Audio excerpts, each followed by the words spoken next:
من فکر کنم هر کسی که واقعا حرفه‌ای در کار تاریخ تجربه داشته باشه به این نتیجه میرسه که تاریخ هیچ وقت سیاه‌وسفید نیست. همیشه یه چیز خاکستریه. مجتمع صنایع فولاد واقع در 10 کیلومتری اهواز. چرا این تاریخ اصلا واسه ما جالبه؟ چرا باید بهش اهمیت بدیم؟ همکاری‌های اقتصادی و فرهنگی. جالبه برای خاطری که ایران امروز نتیجه این دورانه. 200,000 باشه در روز ما میگیری یه پله نزدیکتر شدید به اون پایدار سرشار. هر مؤسسه‌ای رو در ایران می‌خواید انتخاب کنید. دانشگاه‌های ایران، بانک‌های ایران، وزارتخونه‌های ایران، سازمان برنامه، شرکت نفت ایران، هر کدوم از اینا رو می‌خوایم انتخاب بکنیم و می‌خوایم بدونیم خب این مؤسسه چجوری کار می‌کنه، سیاستاش چیه، نقشش در اقتصاد ایران چیه، نقش جهانیش چیه. خب اینا همش برمیگرده به دوران پهلوی. والا برای اولین نیروگاه ما بیشتر روی منطقه بوشهر خودمون متمرکز کردیم. فرض کنیم بخوایم سیاست خارجی ایران رو بفهمیم که نقش ایران در خلیج فارس چیه، نقش ایران در لبنان چیه، روابط ایران و آمریکا چیه، روابط ایران و روسیه چیه. خب اینا همش دوباره ریشه هاش برمیگرده به همون دوران پهلوی. باید سعی کنیم این تاریخ رو از داخل این دعواها و جنگ‌های سیاسی در بیاریم، یه کمی بی‌طرفانه‌تر، بدون احساسات، بدون عقده نگاه کنیم. ولی خب کار ساده‌ای نیست. این ایران امروز ایران 10 سال پیش 15 سال پیش نیست. ببینید که الان که دیگه 45 سال گذشته میتونیم کم کم داوری بهتری بکنیم در مورد ایران دهه 50.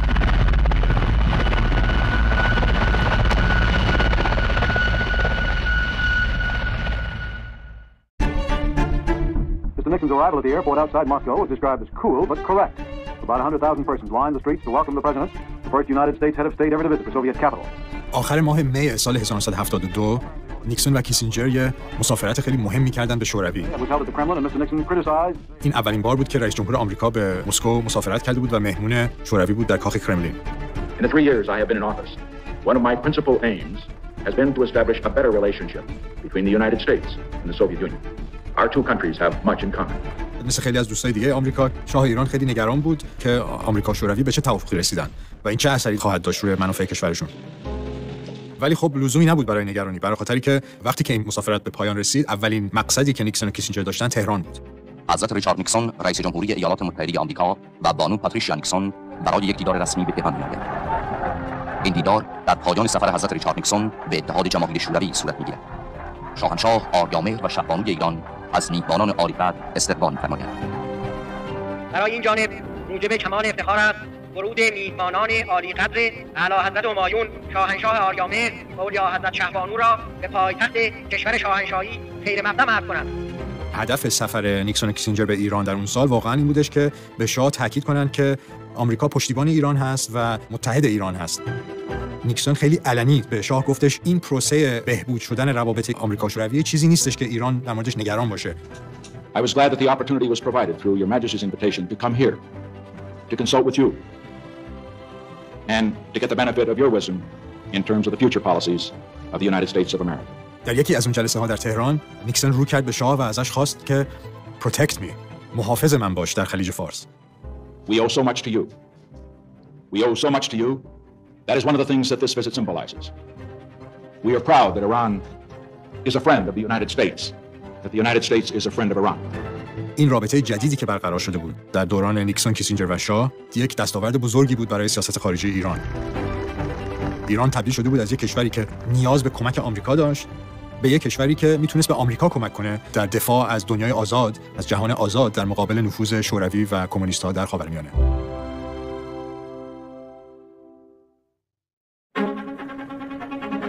At the White House, residence of American presidents, the Shah and Secretary of State Rusk joined President Kennedy and Defense Secretary McNamara to discuss the collective security arrangements between the two nations. در دورانی که دموکرات‌ها در کاخ سفید بودند، در دوران آقای کندی و بعد از اون آقای جانسون، روابط ایران و آمریکا خب بدون مشکلات نبود. آقای کندی سر وضعیت داخلی ایران فشار آورده بود به شاه. آقای جانسون هم تا یه حدی محدودیت‌هایی گذاشته بود روی خرید سلاح از آمریکا. در حقیقت ایران فقط یک صحنه رقابت بود بین آمریکا و شوروی در جنگ سرد. در حالی که ایرانیان که در مواد کاخ سفید گرد آمدند فریاد جاوید شاه برمی‌کشند پس از دیدار از گارد احترام. البته میشه گفت در دوران جانسون با وجود اینکه ایران درآمد نفتش بیشتر شده بود و تونسته بود استقلال خودش رو در مقابل هم آمریکا و هم شوروی اعلام کنه، کم کم این ایده به وجود آمده بود که شاید ایران بتونه یه نقش مهمتری و گسترده‌تری در جنگ سرد بازی کنه، بیشتر از این که فقط یک کشوری باشه که آمریکا بهش کمک بکنه، بلکه شاید یک کشوری باشه که بتونه به آمریکا کمک بکنه در جنگ سرد. Your Imperial Majesty, distinguished guests, ladies and gentlemen, it is an honor and a very real pleasure to welcome you again to our country. Mr. President, I am overwhelmed by the warmth of your words and you're welcome.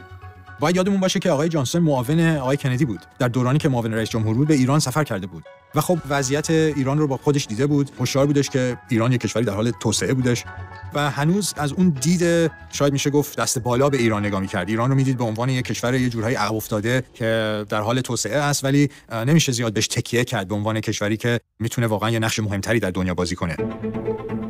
این مرکز در قلب امریکا و 12 متر زیر زمین بنا شده است. به هر صورت دعواهایی هنوز وجود داشت بین آمریکا و ایران، مخصوصا سر خرید سلاح. هم کاخ سفید و هم مجلس آمریکا در اون دوران می‌خواستن محدودیت‌های زیادی بذارن روی خرید سلاح، از نظر اینکه بحثی که میشد اینه که خب ایران باید این پول رو خرج مشکلات اقتصادی و اجتماعی خودش بکنه و نه خرجش کنه روی سلاح و ارتش و موضوع امنیتی. بحث شاه خب این بودش که ایران هیچ جور پیشرفت اجتماعی و اقتصادی نمیتونه بکنه اگر امنیت نداشته باشه. کشوری که صلح نداشته باشه، آرامش نداشته باشه، نمیتونه ترقی بکنه.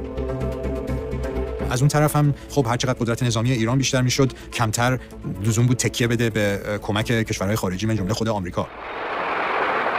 America gave us generous and valuable financial and military assistance, thus greatly facilitating our task in the implementation of our vast economic and general development and security plans, for which I wish to express to you our deep gratitude and sincerest thanks. کلاً در واشنگتن یه احساسی بودش که شاه یک جوری متحد با جمهوری خواها. به هر صورت از نظر تاریخی شاه رابطه بهتری داشت با جمهوری خواها، مخصوصاً در دوران آیزنهاور که خب آمریکا کمک کرده بود به شاه در بحرانی که به وجود آمده بود در دوران نخست وزیری دکتر مصدق. اصلا کلاً یه استنباطی بود در واشنگتن که به احتمال زیاد شاه آینده روشنی نداره. خیلی از پادشاه‌های دیگه خاورمیانه از بین رفته بودن در کودتاها و انقلاب‌ها مثل مصر و عراق و در یمن و به هر صورت من فکر کنم خیلی از دموکرات‌ها انتظارشون این بودش که یه همچین واقعیتی هم در ایران پیش میاد که به احتمال زیاد شاه ایران هم نمیتونه سر کار بمونه و یه ناصری یا یه قذافی هم در ایران پیدا میشه که اون رو از کار ورداره. خلاصه خیلی راضی نبودن که سرمایه‌گذاری زیادی بشه و آمریکا زیاد تکیه کنه به شاه به عنوان متحد برای آمریکا در خاورمیانه. Tonight, I again proudly accept that nomination for President of the United States. نیکسون سالها بودش که از قدرت بیرون بود. وقتی که در سال 1967 اعلام کرد که میخواد دوباره کاندید ریاست جمهوری بشه، این یک خب خبر خیلی خوبی بود برای شاه ایران. یک کسی که در حقیقت شناخته شده بود به عنوان دوست شاه و متحد شاه، امکانش بود که شاید برگرده به کاخ سفید و خب حتی شایعاتی هستش که شاه کمک کرد به کمپین‌های سیاسی نیکسون، کمک‌های مالی کرد که نیکسون دوباره انتخاب بشه به کاخ سفید. Then it's time for new leadership for the United States of America.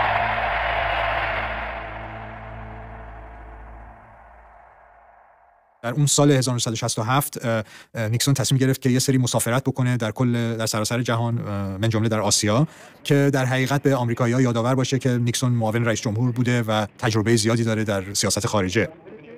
یکی از کشورهایی که نیکسون بهش مسافرت کرد ایران بود. مشاورین شاه بسیار ناراضی بودن از اینکه شاه نیکسون رو بپذیره به عنوان مهمون در تهران.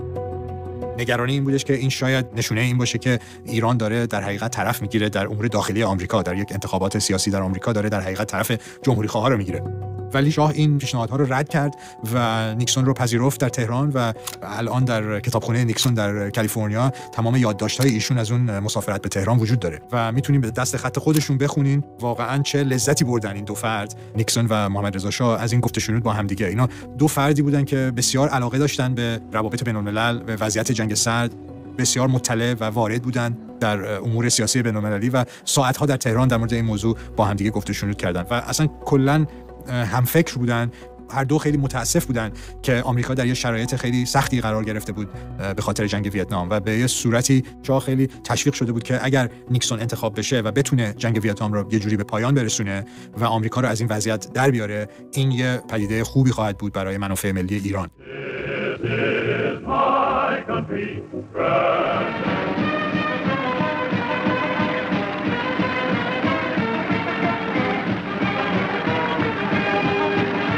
نیکسون خب در یک انتخابات خیلی پر سر و صدا در نوامبر 1968 پیروز شد. I, Richard Milhouse Nixon, do solemnly swear that you will faithfully execute the office. that I will faithfully execute the office. آخر به اون آرزوی ریاست جمهوری رسید. ولی خب شرط اصلی انتخاب نیکسون و قولی که به مردم آمریکا داده بود اینه که جنگ ویتنام رو با احترام به پایان میرسونه. در حقیقت شرف آمریکا رو حفظ میکنه و این جنگ رو به پایان میرسونه. و خب این در حقیقت تمرکز اصلی سیاست خارجی نیکسون این جریان ویتنام بود. شعار نیکسون در اون انتخابات بود Peace with Honor in Vietnam. در حقیقت نمیخواست آمریکا این جنگ را ببازه، ولی دیگه هشدار شده بود که آمریکا نمیتونه به اون صورت پیروز هم بشه در این جنگ و لازم بودش که یه جوری به توافق برسه با ویتنام شمالی و اون کشورهای کمونیستی که از ویتنام پشتیبانی میکردن. The time has come for some new initiatives. Repeating the old formulas and the tired rhetoric of the past is not enough. When Americans are risking their lives in war, it is the responsibility of their leaders to take some risks for peace. برای حل این مسئله ویتنام، نیکسون و کیسینجر به این نتیجه رسیده بودن که باید به یه جور توافقی برسن با شوروی و تا یه حدی با چین کمونیست که در حقیقت پشتیبان‌های ویتنام بودن در این جریان و هشدار بودن که یک تفاوت خیلی بزرگی به وجود آمده بود بین شوروی و چین در یه درگیری که حتی تا لب مرز جنگ هم رسیده بود. و خب فکر کردن که شاید بتونن از این رقابت یا دشمنی که به وجود آمده بود بین شوروی و چین استفاده کنن که فشار بیارن روی مسکو و پکن. نتیجتاً تصمیمی که گرفتن اینه که اول خیلی محرمانه یه روابط جدیدی رو برگزار کنن با چین کمونیست. نتیجهش این بودش که در سال 1972 نیکسون یک سفر بسیار تاریخی کرد به پکن و با جو انلای و مائو زedong ملاقات کرد. خب این اجازه داد به آمریکا که یه جوری شوروی رو در بازی بندازه و فشار روش بذاره که اگر شوروی حاضر نیست با آمریکا کنار بیاد، آمریکا میتونه خودش رو نزدیکتر بکنه به چین و از اون طرف به چینی‌ها هم بفهمونه که اگر چین همکاری نکنه با آمریکا سر موضوع مثلا ویتنام، آمریکا میتونه خودش رو نزدیکتر ببره به سمت شوروی در این رقابتی که این دو کشور با هم داشتن. یه بازی بود که کیسینجر اسمش رو گذاشته بود ترایانگولیشن. و این پروسه دتانت با شوروی و راپروشمان با چین واقعا بنیاد سیاست خارجی آمریکا بود در این دوران برای در حقیقت به پایان رسوندن جنگ ویتنام. آمریکا در یه شرایطی قرار گرفته بود که برای خاطر جنگ ویتنام دیگه این توانایی رو نداشت که بتونه لشکر بکشه به هر نقطه دنیا. واسه خاطر این لازم بودش که آمریکا تکیه کنه به متحدین دیگه در تمام نقاط دنیا، مثلا اسرائیل و ایران در خاورمیانه، یا برزیل در آمریکای لاتین، یا اندونزی در خاور دور، کشورهایی که با کمک‌های نظامی آمریکا بتونن نیروهای ارتشی خودشون رو بسازن و مشکلات امنیتی مناطق خودشون رو حل کنن بدون مداخله آمریکا. و خب شاه هم دقیقاً بحثش همین بودش که بهترین راه حفظ امنیت خاورمیانه در مقابل نفوذ شوروی و اون گروه‌ها، چریک‌ها، کشورها، رهبرهایی که در حقیقت شوروی از آنها پشتیبان می‌کرد، بهترین راه مبارزه با این نیروها استقلال و قدرت ایران بوده. ولی خب تنها راهی که میتونست ایران همچین نقشی رو بازی کنه اینه که اگه بتونه اون سلاحی که لازم داره رو از آمریکا خریدار باشه و اگه از نظر سیاسی آمریکا قبول کنه که ایران یه همچین نقشی رو بازی کنه. در سال 1969 در یک مسافرتی که نیکسون کرد به جزیره گوام، در یک کنفرانس مطبوعاتی ازش سوال کردن که سیاست کلی آمریکا نسبت به آسیا چیست؟ مثلا چیکار میکنه در مقابل مثلا متحدین دیگه‌ای که در آسیا داره، مثلا ژاپن یا کره یا تایلند یا کشورهای دیگه. و پاسخ نیکسون این بودش که انتظار آمریکا اینه که این متحدین از خودشون بتونن دفاع کنن و آمریکا حاضر هر کمک مالی و نظامی رو به اینها بکنه که اینا بتونن از امنیت خودشون دفاع کنن بدون مداخله نظامی آمریکا. و خب کلا سیاست خارجی نیکسون تمرکز کرده بود روی این موضوع. برای موفقیت این سیاست جدید که به نام نیکسون داکترین شناخته شد، لزوم بود که آمریکا حمایت کنه از کشورهای مثل ایران که متحد آمریکا بودن که اینها بتونن از خودشون دفاع کنن در این مناطق مختلف بدون دخالت مستقیم نظامی آمریکا. این داکترین جدید نیکسون خب یک فرصت خیلی طلایی به وجود آورد برای ایران، از نظر اینکه این آرزوهایی که شاه داشت برای ایران که ایران یک سیاست مستقل ملی داشته باشه و یک ابرقدرت باشه در خلیج فارس، خب اینها کلا هماهنگ بود با اون نیکسون داکترین جدیدی که نیکسون تعریف کرده بود در این سفر گوام. و خب این یه فرصت طلایی بود برای شاه که بتونه آمریکا رو قانع کنه که پشتیبانی کنه از این اهداف سیاست خارجی ایران. در حقیقت چیزی که شاه از نیکسون می‌خواست این بودش که قبول کنه که ایران یک نقش مهم و مستقلی برای خودش داشته باشه در جهان. ایران یک کشوری باشه که با حمایت آمریکا بتونه از منافع ملی خودش و از امنیت کل منطقه دفاع کنه. Your Imperial Majesty, that we welcome you here as not only an old friend, as a progressive leader of your own people, but as a world statesman of the first rank. Our talks over the years have ranged over many, many subjects. And it is particularly important that we meet at this time. And it is significant to note that of all of the areas in the world which pose a potential threat to peace in the world, that Iran is in a very key central area. I refer, of course, to the Mideast, to the Persian Gulf, and to all of that area that surrounds it. And what gives us a great deal of heart, those of us all over the world who are interested in peace, is that you have always stood for and stand for now a policy of contributing to the forces of peace and stability rather than to the forces of war and destruction.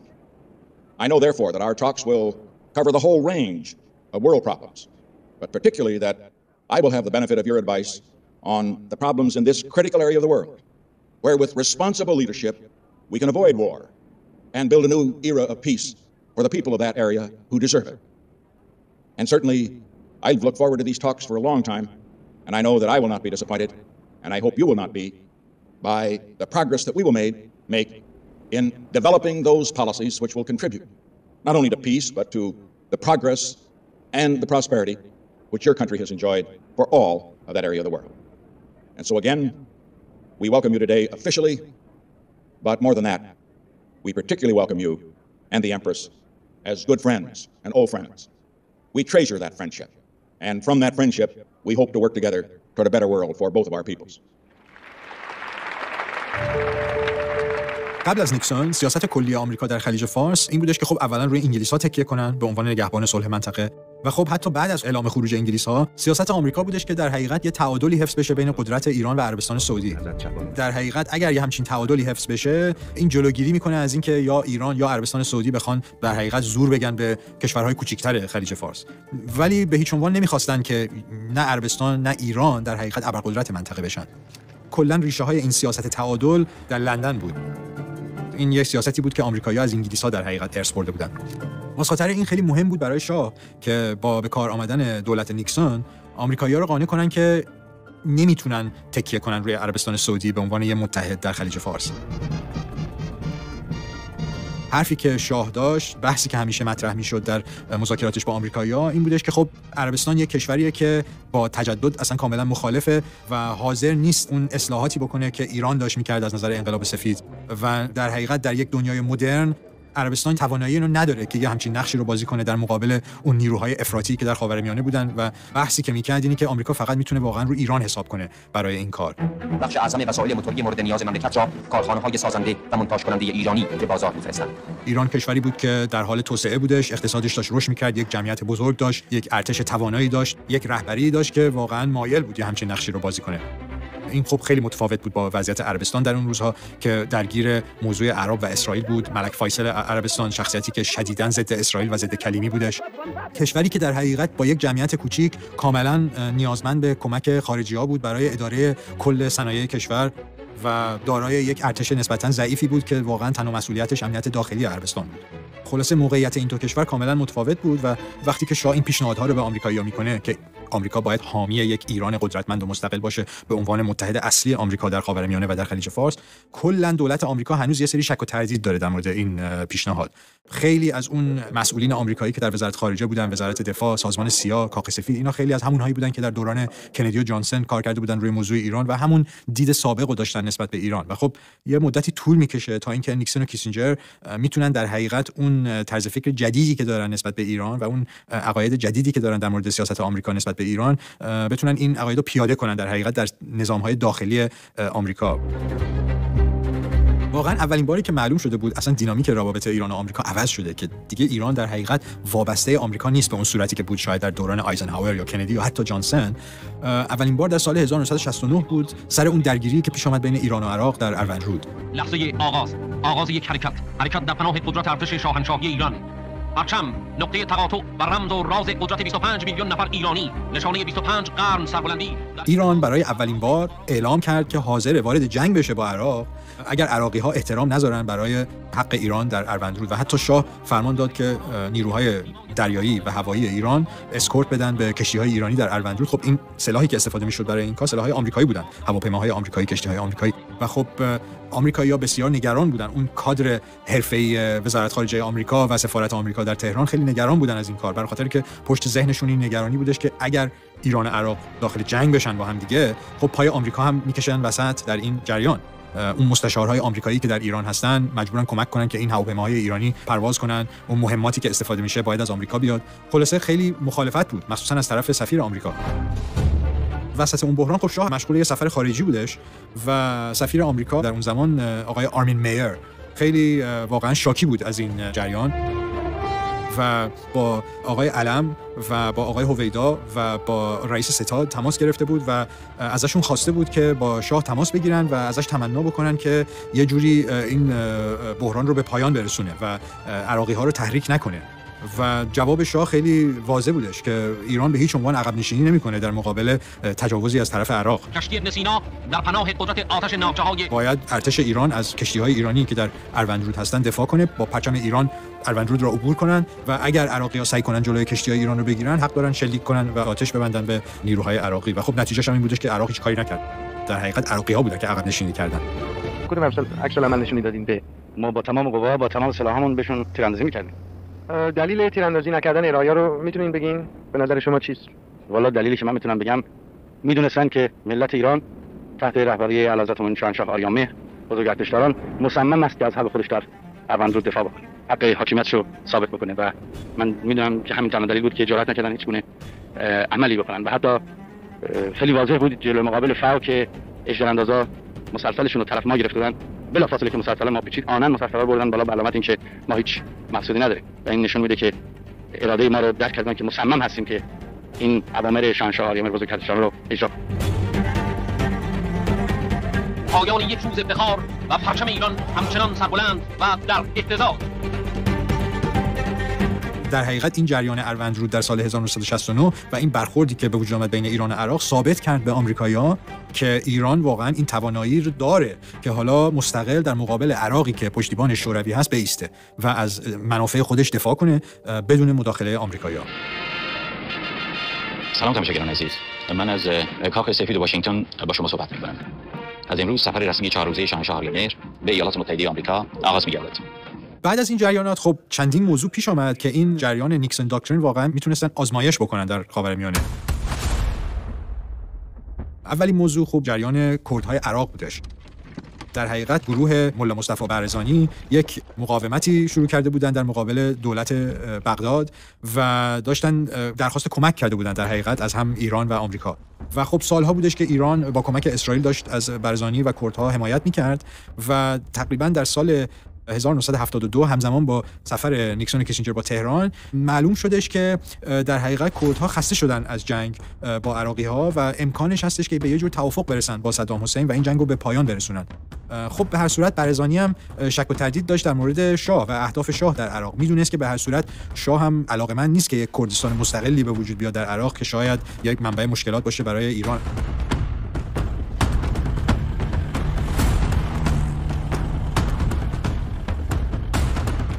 شاه به این نتیجه رسید که خب تنها راهی که میتونه برزانی رو قانع کنه که این جنگ رو ادامه بده اینه که اگه آمریکایی‌ها هم بیان از برزانی و کردها حمایت کنند. در هر صورت اگر برزانی به شاه اطمینان نمی‌کرد خب حتما به آمریکایی‌ها اطمینان می‌کرد. و خب وقتی که نیکسون و کیسینجر به تهران آمدن این موضوع مطرح شد.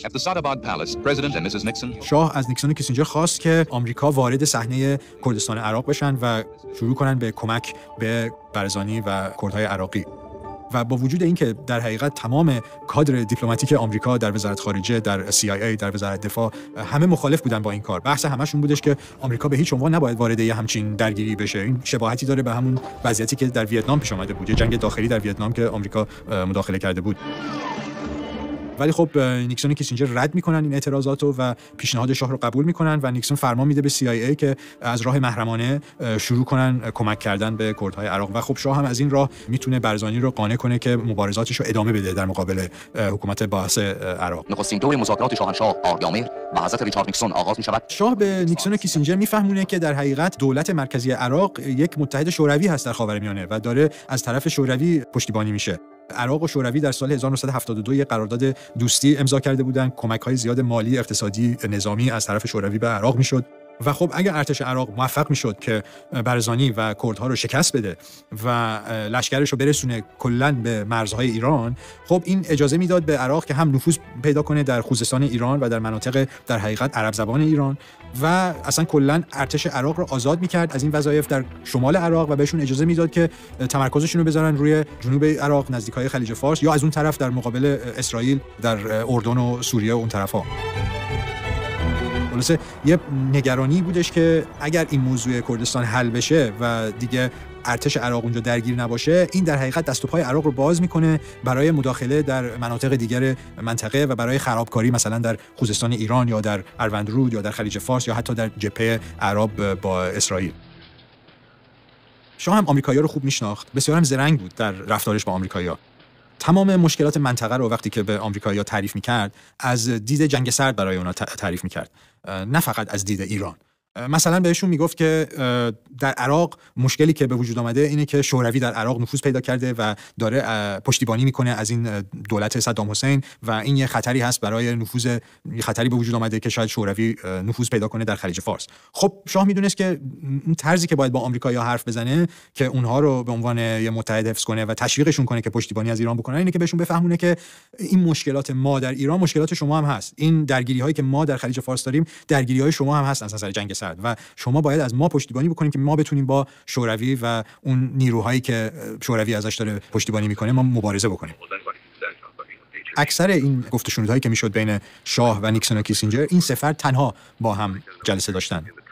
مدارکی که ما الان بهش دسترسی داریم که اصلا این سه فرد چی گفتن و نگفتن و به چه تعهدایی رسیدن، اینها همش از دستخطای خود کیسینجره. اون تنها کسی بودش که یه صورت جلسه تهیه کرده بود از اینکه واقعا اینا به چه تعهدایی رسیده بودن و حتی اون چند تا اسنادی هم که هست از مثلا گفت و شنودهایی که نیکسون و کیسینجر در تهران کردن برای سالها و سالها محرمانه مونده بود و همین در 10 سال اخیره که آزاد شده و ما بهشون دسترسی پیدا کردیم. خب کیسینجر در صورت جلسه‌ای که تعیین کرد تمام این استدلال‌های شاه رو قبول داشت.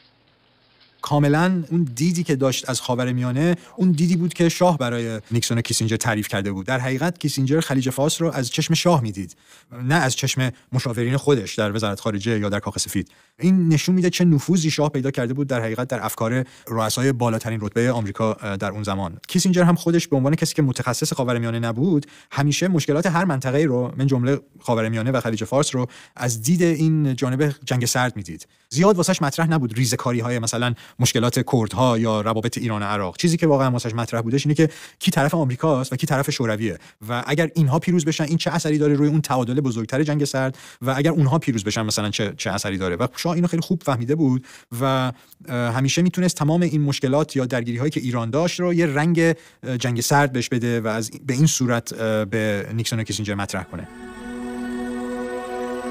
20 دقیقه حضرت رئیس جمهوری آمریکا و بانو نیکسون رؤسای هیئت‌های سیاسی خارجی مقیم دربار شاهنشاهی و بانوانشان را در کاخ محل اقامت خویش به حضور می‌پذیرند. نیکسون وقتی که رفته بود به تهران هشدار بودش که خب شاه طبیعتاً خیلی کنجکاوه که اون به چه تعهدایی رسیده با شوروی، مخصوصاً سر موضوع خاورمیانه یا خلیج فارس. تصمیماتی که در مسکو گرفته شده خب چه اثری خواهد داشت رو ایران و آیا به نفع ایرانه یا نه. هدف نیکسون از این سفر این بودش که به شاه بفهمونه که به هیچ عنوان آمریکا هیچ قدمی ور نداشته که امنیت یا منافع ایران رو در خطر بذاره و خیلی تاکید میکرد به این موضوع که آمریکا پشتیبان ایران هست و متحد ایران هست. واسه خاطر همین هم بود که در تهران نیکسون خیلی علنی به شاه گفتش این پروسه بهبود شدن روابط آمریکا و شوروی چیزی نیستش که ایران در موردش نگران باشه، در حقیقت به خرج ایران تموم نمیشه. Mr. President, depending upon at least 25 centuries of national heritage and sovereignty, we today have started a new period of renewing our past glories based on the eternal values of our culture and civilization, and hope that the pages of our future history will also be thumbed through with the same national pride based on honor, righteousness, peace, and justice.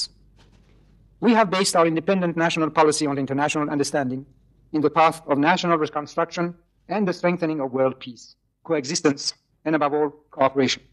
It is to be noted that we shall not tolerate any inequality from any quarter in our relations with other countries.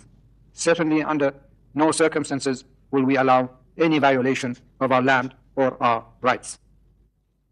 Your visit to Iran, Mr. President and Mrs. Nixon, certainly represents further steps in expansion and strengthening of our long-standing friendship and cooperation. And we are sure that this visit will also be fruitful from the point of view of international peace and understanding. Mr. President, allow me to raise my glass to your personal health and happiness and that of Mrs. Nixon, and to wish increasing progress and welfare for the noble American people and the further strengthening of the friendship between our two countries.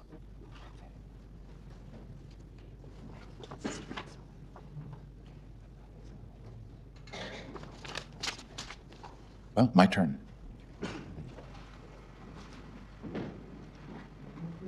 Your Imperial Majesty and all of your distinguished guests, let me first thank you on behalf of Mrs. Nixon and all the members of our party for the very generous remarks that you have made and for the magnificent hospitality which you have extended to us on this occasion. And in speaking of that hospitality, may we particularly thank you for the welcome that we received as we came into the capital city of your country today. It will leave a memory in our hearts that will last for all of our lives, and we are most grateful for the welcome we received from the people of Iran on this historic occasion. Since ancient times, this country has been one that has been known for its splendid hospitality. And we, of course, tonight have had a good chance to see why that reputation has become worldwide. It is always a very great privilege to visit here. But I feel especially privileged to be here in this period in which you are celebrating what you have referred to, the 2,500th year of your country's history. I think of the fact that the United States of America, in just 4 years, will be celebrating its 200th anniversary. And then I compare that 200 years with 25 centuries of history. And I realize that as we compare our two countries, speaking from what was once known and perhaps still is known as the New World, it is only appropriate that we pay our respects to and express our thanks to the magnificent heritage of the Old World that is now, through your efforts, a bridge to the new. This is the first stop that we have made since the trip that we have taken to the Soviet Union. And I think it is only appropriate on this occasion for me to speak of that trip, the visit we had there, what it means to the world, and what it means to all nations in the world. Before doing so, I wish to say that I've had the opportunity during the period that I have served in office, the opportunity of visiting over 70 nations. I have met the heads of state and the heads of government of most of those nations. And I think that all of this company should know that in evaluating those that I have met, heads of state and heads of government, His Imperial Majesty is one who has an understanding of the area in which he lives and of the international problems. His advice and counsel has been invaluable through the years. And it was for that reason that after my visit to the Soviet Union, I was glad that the opportunity was provided through Your Majesty's invitation to come here, to consult with you, and to get the benefit of your wisdom in terms of the future policies of the United States of America. We owe so much to you. We owe so much to you. That is one of the things that this visit symbolizes. We are proud that Iran is a friend of the United States, that the United States is a friend of Iran. We are proud of the fact that we have some bonds between us, bonds that have been formalized by treaty. But I would point out to those audience that bonds that are formalized by treaty can be one thing. What is more important are those bonds that are further underscored by a personal relationship, a personal respect, a personal esteem between the leaders of the countries involved. I value the friendship that it has been my privilege to have with His Majesty over these years. And I believe that all American presidents have valued the friendship that they have had on their part with the leaders of this country. What I am saying very simply is this. We are proud to have the official relationships with the government of Iran, which have been set down on pieces of paper, sometimes called treaties, sometimes called agreements. But what is more important is that we are proud of the fact that the relationship goes beyond simply the piece of paper, that it goes to the personal relationship, which we see exemplified in this magnificent dinner tonight, and which we trust will always be the hallmark of the relations between our two countries. I should like to bring my remarks to a conclusion tonight by informally referring to an impression I had as we came into the city today. It was a glorious day, as all of you will remember. The sky was blue. We could see the mountains in the distance. The weather was just right, as if it had been ordered for the occasion. And then, as the motorcade moved from the airport out through the suburbs and then finally into the city, we saw the people on the streets. We could tell from the expressions in their faces they had not been ordered to come. Because while you can order people to get out in the streets, you cannot order them to smile. You cannot order them to wave. And particularly, you cannot do that with the children. It must come from their hearts. And it had come from their hearts. And we saw them there, not hundreds, not thousands, but tens of thousands of girls and boys, smiling, waving, with their American flags and the Iranian flags side by side. And I'm sure that through His Majesty's mind ran the same thoughts that ran through mine. Our obligation is to them. Our obligation is to their future. What we have done in the meetings that we've had in this past week is only a beginning. It possibly builds a foundation for a better future between two great nations, and a foundation possibly for a better chance for peace for all nations in the world. Our meetings here help to build that foundation, the foundation of good relations that already exist between our two great countries, but a foundation for more progress in the future, progress which will benefit not just our generation, but that generation, one that will make us, as the leaders of our countries, proud of that leadership, proud of our people, proud of our heritage. Yours, 2,500 years old. Ours, so much younger. But proud as we are of that heritage and proud as we are of that country, recognizing that our responsibility is to keep what is best in the past, but also to build for the future. As I look at Your Majesty's record, what you have done for this country in terms of the progressive actions and everything from land reform to education, so many other areas, I realize that your thoughts are, of course, about the proud past of this great nation and this great people. But overriding that are your hopes for the future, those future of those children we saw on the streets of Tehran today. And so tonight, I would simply conclude my remarks by saying that there will be many in the days ahead who will try to evaluate the so-called summits, the one in Peking, in which the most populous nation of the world and the most prosperous nation of the world met for the first time in 20 years.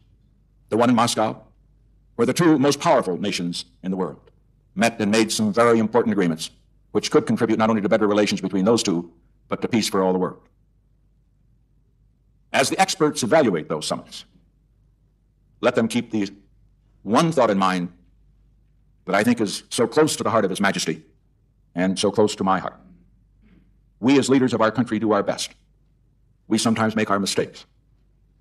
But our thoughts, our hopes, our dreams are for our children, not just our family's children, but for the children of our countries, the children of all the world, that they may have the opportunity to grow up in a more peaceful world, a more prosperous world, a more friendly world.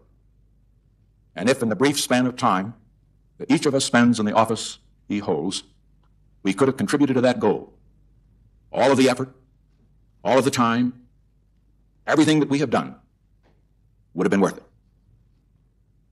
And it is in that spirit that I would like to propose tonight that our glasses be raised, of course, to the continued friendship of the two great peoples, the Iranian people and the American people, whose friendship goes back so far, as His Majesty has pointed out. And also to the leadership which His Majesty has provided for his country. And of course, to his partner in that leadership, his Empress. I would close on, if I could, one informal note. In 1953, right after General Eisenhower, who was a great friend of Iran's, and who was the last American president to be honored at a state dinner like this in Iran, right after he'd become president, he was talking to me in his office, and he often used to say that he didn't know much about politics.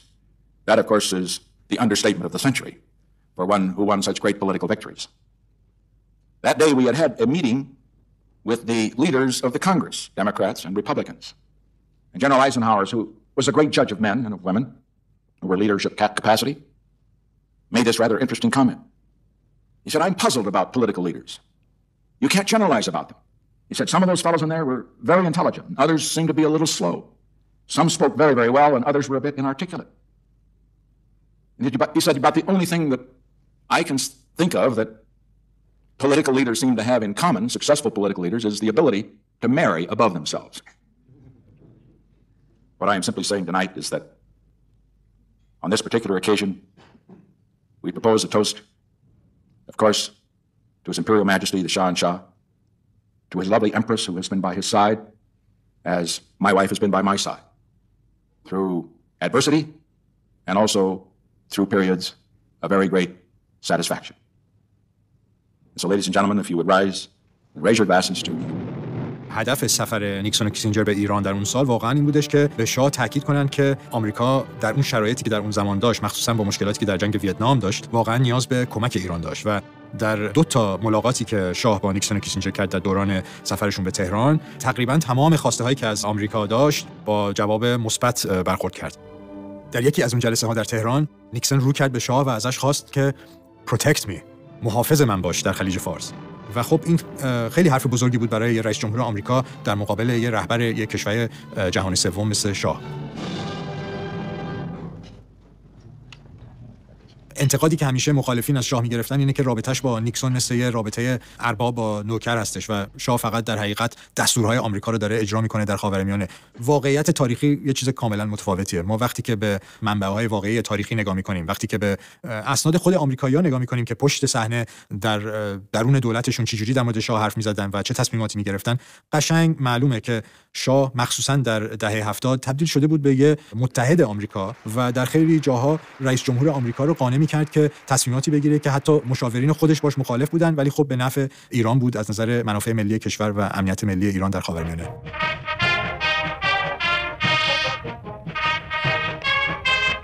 این رابطه جدیدی که برقرار شده بود در دوران نیکسون، کیسینجر و شاه یک دستاورد بزرگی بود برای سیاست خارجی ایران. ایران تبدیل شده بود از یک کشوری که نیاز به کمک آمریکا داشت به یک کشوری که میتونست به آمریکا کمک کنه در دفاع از دنیای آزاد در مقابل نفوذ شوروی و کمونیست‌ها در خاورمیانه. مهمترین نتیجه این سفر نیکسون و کیسینجر به تهران این بودش که موافقت کردند که ایران تقریباً هر سلاحی که می‌خواهد بتونه از آمریکا بخره جز سلاح هسته‌ای.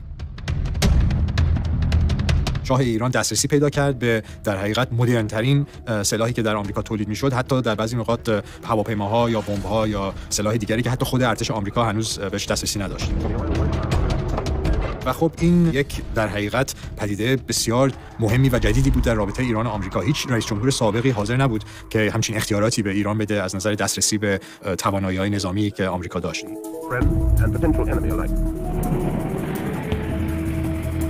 این تصمیمی که نیکسون گرفت که اجازه بده به ایران که هر سلاحی که میخواد از آمریکا خریدار باشه، به انگلیسی بهش میگن کارت بلانش، و این تصمیم مقابل خیلی انتقاد و مبارزه حتی در دولت خود آقای نیکسون شد. خیلی ها در وزارت دفاع آمریکا، در وزارت خارجه، حتی در کاخ سفید مخالف بودن به اینکه هیچ کشوری من جمله ایران شاه بتونه دسترسی داشته باشه بدون هیچ شک و هیچ محدودیت به هر سلاحی که آمریکا تولید میکنه. این در حقیقت دوران اوج روابط ایران و آمریکا بود و دوره‌ای بودش که ایران دسترسی پیدا کرد به مدرن‌ترین سلاح آمریکایی. The close military cooperation between Iran and America. Until recently, these F-5 fighters were the mainstay of Iran's air force. من جمله نیرو هوایی ایران این تصمیم رو گرفت که هواپیمای F-14 رو بخره، یه هواپیمایی که طراحی شده بود برای نیروی دریایی آمریکا و حتی هنوز نیروی دریایی آمریکا اون هواپیما رو دریافت نکرده بودن. از اون طرف هوانیروز ایران تعداد بسیار زیادی هلیکوپترهای جدید آمریکایی دریافت کردند که ایران رو صاحب یکی از بزرگترین ناوگان‌های هلیکوپتر دنیا کرد. از اون طرف نیروی دریایی ایران برنامه‌هایی داشت برای ساختن یه نیروی دریایی که بتونه تمام اقیانوس هند رو زیر نظر بگیره، از یک پایگاه بزرگ جدیدی که در چابهار ساخته میشد برای یه تعداد کشتی‌های اسپرنس کلاس آمریکایی که در اون زمان در حقیقت تواناترین ناوهایی بودن که در دنیا وجود داشتن. و خب با یه همچین نیروی ایران تبدیل میشد کم کم به یکی از 4 یا 5مین بزرگترین نیروهای نظامی دنیا. و خب این نتیجه اون توافقی بود که نیکسون و کیسینجر شاه رسیدن در تهران در 1972 و خب این به نفع آمریکا هم بود. میلیاردها دلار پول از ایران میرفت به آمریکا برای این خریدارهای نظامی. اتفاقا در اون دهه 70 ایران تبدیل شده بود به بزرگترین مشتری سلاح آمریکا در کل دنیا و این قراردادها خب قراردادهای یکی دو ساله نبودن، اینا قراردادهای مثلا 20 یا 30 ساله بودن. خیلی وقت طول می‌کشید تا این سلاح ساخته بشن، برسن به ایران. بعدن مامورین ایرانی، متخصصین ایرانی باید خب یه سری دوره میدیدن که چجوری از این سیستم‌های بسیار مجلل نگهداری و استفاده بکنن. مستشارهای بسیار زیاد آمریکایی خب در ایران حضور داشتن برای این کار، هم از طرف وزارت دفاع آمریکا و هم از طرف تعداد زیادی از کمپانی‌های خصوصی آمریکا. اون نزدیکی که نیکسون و کیسینجر با شاه داشتن و اون کمکی که به ایران می‌کردن و اون سیاستی که نیکسون و کیسینجر داشتن که قبول می‌کردن اون تصویری که شاه از ایران می‌خواست به اونا نشون بده به عنوان یک کشور ابرقدرت در حقیقت در خلیج فارس، این یه چیزی بودش که خیلی نارضایت به وجود آورده بود در کشورهای دیگه منطقه خاورمیانه. میدونی اینجوری نبودش که تمام کشورهای خاورمیانه خیلی خوشحال بودن یا خیلی راضی بودن از اینکه روابط ایران و آمریکا اینقدر نزدیک شده در دوران نیکسون و کیسینجر و شاه هر چی که میخواد از آمریکا داره میگیره در این دوران. و خب این طبیعتاً یه سری نگرانی به وجود میاره برای کشورهای دیگه مثل عربستان، مثل اسرائیل که خیلی از ایران بیشتر وابسته هستن به آمریکا برای امنیتشون. این هم خب انعکاس میکرد توی مطبوعات و توی افکار عمومی مردم تو آمریکا. و خب این جریان همینجوری گسترش پیدا کرد تا جریان واترگیت در آمریکا. The Democratic National Committee is trying to solve a spy mystery. It began before dawn Saturday when 5 intruders were captured by police inside the offices of the committee in Washington. جریان واترگیت برمیگرده به انتخابات سال 1972. یه سری از کارمندهای کمیته انتخاباتی آقای نیکسون در یه حرکت در حقیقت غیرقانونی به عنوان دزد وارد دفتر کار حزب دموکرات در واشنگتن در ساختمان واترگیت یه شب میشن برای هدف دزدیدن اطلاعات محرمانه حزب در رابطه با انتخابات. و تا اونجایی که ما میدونیم نیکسون اصلا بیخبر بوده از این موضوع. I asked more than 150 questions of Mr. Dean in the course of that conversation. He said to me, and I quote from the transcripts directly, I can just tell from our conversation that these are things that you have no knowledge of. ولی اون تصمیمی که نیکسون گرفت که در حقیقت از اون مشاورهایی که مسئول این کار بودن دفاع بکنه و اصلا سعی کنه این موضوع رو یه جوری پنهان کنه از مردم آمریکا، این تصمیم در نهایت به ضررش تموم شد و به جرم در حقیقت obstruction of justice، مداخلت در عدالت، ریاست جمهوریش رو از دست داد. در حقیقت کنگره آمریکا آماده شده بود برای برکنار کردن رئیس جمهور طبق قانون اساسی و حتی اتهام‌ها را اعلام کرده بود ضد نیکسون و معلوم شده بود تا تابستون 1974 که نیکسون به احتمال زیاد رأی را می‌بازه در مجلس. حتی اون نمایندگان جمهوری‌خواه که طرفدار نیکسون بودن به نتیجه رسیده بودن که هیچ راهی نیست جز اینکه رئیس جمهور استعفا بده و خب این اولین بار بود در کل تاریخ آمریکا که یک رئیس جمهور استعفا داده بود از مقامش. After reading the edited transcripts released by the White House last week, I am writing to ask that you resign your office. و خب یه توافقی بود بین نیکسون و معاونش جرالد فورد که اگر نیکسون استعفا بده و قبول کنه اتهاماتو، آقای فورد ایشون رو میبخشه و آقای نیکسون به زندان نمیره. و خب به همین صورت انجام شد.